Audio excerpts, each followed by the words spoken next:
ये कौन सा योग है माधव जो मनुष्य को पाप और पुण्य दोनों से मुक्त कर देता है? ये एक गूढ़ विद्या है पार्थ। जो इसके रहस्य को समझ लेता है वो इस संसार में रहते हुए भी, संसार के सारे कर्म करता हुआ भी कर्म फल के बंधन से मुक्त रहता है।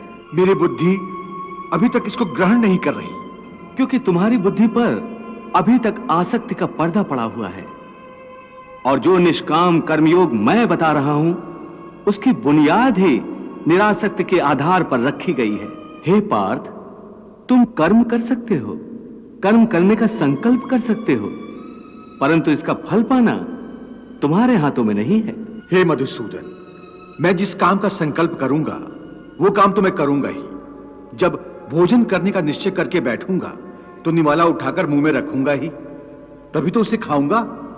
यदि वो खाने का निवाला तुम्हारे प्रारब्ध में नहीं है तो उसे तुम मुंह तक तो ले जाओगे, परंतु उस ग्रास का एक दाना भी अपने मुंह में नहीं रख सकोगे। समस्त भय, चिंता, कलेश के मूल में आसक्ति होती है।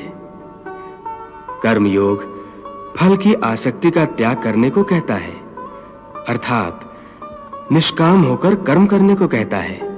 इससे मनुष्य को क्या लाभ होता है भगवान? लाभ यही है देवी कि कर्मयोग चित्त को शुद्ध और भयमुक्त कर देता है। भयमुक्त होकर ही मनुष्य जीवन को आनंद में बिता सकता है।